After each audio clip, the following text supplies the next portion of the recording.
A good hyperpigmentation routine starts in the shower.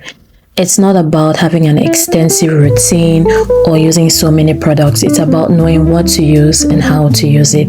Start with an exfoliating body wash that contains ingredients like glycolic acid, lactic acid, and salicylic acid. You can use your exfoliating body wash with a glove, or you can use your exfoliating body wash and alternate with a body scrub. You don't need to use the exfoliating body wash, the glove, and the scrub in one routine, because then that is over exfoliation and you end up damaging your skin barrier and worsening hyperpigmentation. You don't have to do too much to feel clean. I promise you, the wash is enough to get your body clean. I also like using a brightening face wash to cleanse my face. If you are dealing with hyperpigmentation, it's always very wise to pick ingredients that contain at least one brightening, to pick products that contain at least one brightening ingredient, so that it is doing some of the work while you just go ahead with your routine. So I leave the cleanser on my face just so that the active ingredients can be deposited in my skin, and then I go ahead to do the rest of my body routine. I'm just taking my time to massage the exfoliating body wash into my skin, targeting all areas, my underarms, my fingers, my hands, and I like to use like a brush to brush my toes and my fingers just so that I know they are clean. I just realized while editing this video that everything looks pink. By the way, hi beloved, welcome back to the channel. It's good to have you here again, and I hope that you find value in this routine. So while I'm brushing my fingers and my toes, I'm allowing that body wash on my skin just so that the ingredient is deposited in my skin. You don't wash off your exfoliating body washes or your treatment washes immediately, because you will not get any benefits from them.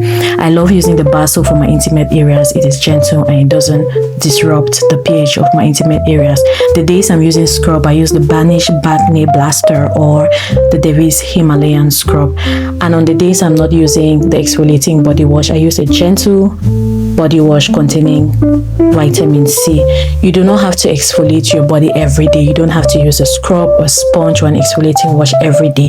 Your skin needs hydration, so always alternate with a gentle body wash, and I'm ready to get out of the shower. That is all. Oh, I was going to mention that it is important to keep your water temperature at lukewarm. Okay, you can see how I'm blowing into the camera and there's no vapor. That shows that the temperature of the water is conducive for my skin. Hot showers burn your skin, even if you're not feeling it. It's not good for your skin barrier.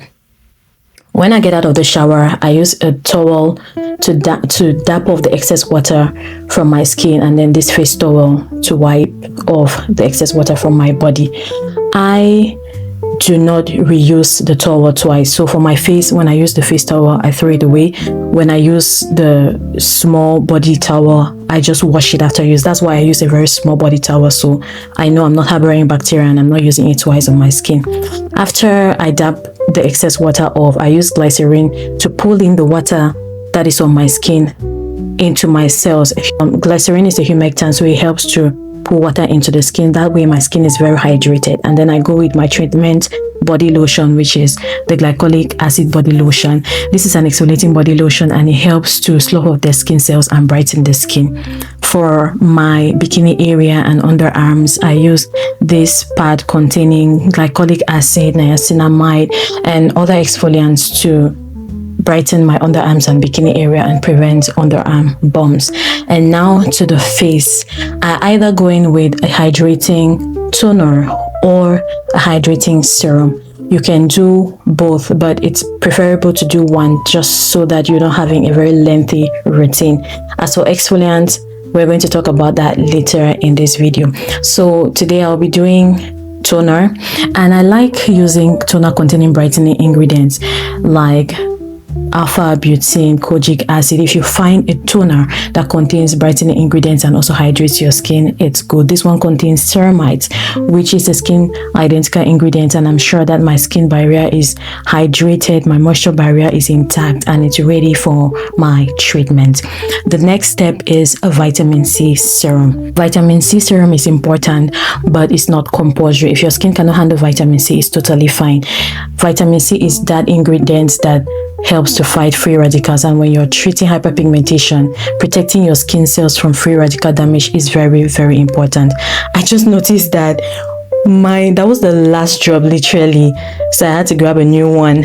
But yeah, I use a vitamin C serum and I pair it with a hyperpigmentation serum. If you're trying to treat dark spots, vitamin C should not be your only ingredient, because as good as vitamin C is, it's not going to clear dark spots, especially older dark spots. It's going to help brighten your skin, but for dark spots, don't rely on vitamin C serum alone. So I like to pair it with a serum that contains a cocktail ingredient. I'm using the annual serum at this moment, and if you have older hyperpigmentation, I'm talking 6 months, 7 months, 1 year, go for the azelaic acid 20%. It's stronger, it's prescription strength, and it works better. So I apply my hyperpigmentation serum, and then I go in with a moisturizer. Moisturizers help to maintain your moisture barrier and just replenish your skin cells. And if you're going to use a moisturizer and you're trying to treat hyperpigmentation, it's best to just go with the moisturizer that contains brightening ingredients. That way, while the humectants and occlusives in the moisturizer are nourishing your skin cells, there's an ingredient that is also, doing some of the work. I like the vitamin C cream from Banish. It contains vitamin C, alpha-butane, and licorice root. And I also use the one from Davis Naturals that contains ascorbic acid, and I use that to massage into my skin. You'll notice that I take my time to massage the product into my skin and then also on my neck. I don't have the most aesthetic way of applying serums on my skin, so bear with me, guys, bear with me. If you want other recommendations on all of these steps, body wash, body toner, serum, I have a video linked in the description box with other recommendations, so check it out. For my evening routine, it stays the same, but I use a retinoid. I use this one from Mother Science. It contains retinol and a brightening ingredient, malazicine. So you see that while I'm using retinol, I'm also having an ingredient in the product that is helping to lift that hyperpigmentation. If you have very stubborn hyperpigmentation, you can go with retinoid, like a retin A, but it's prescription strength, and I don't recommend that except your doctor prescribes it for you.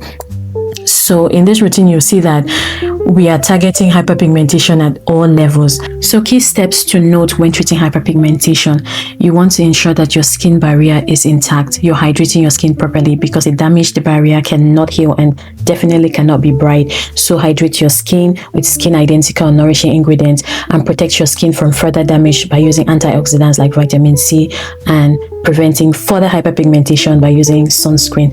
Now you want to exfoliate the dead skin cells, the pigmented dead skin cells that already exist on your skin, preferably with exfoliants like glycolic acid, lactic acid, generally alpha hydroxy acids, because they don't only slough off dead skin cells, but they brighten your skin and boost collagen production in the process. Then you want to lighten the existing pigment with tyrosinase inhibitors like alpha-butane, kojic acid, azelaic acid.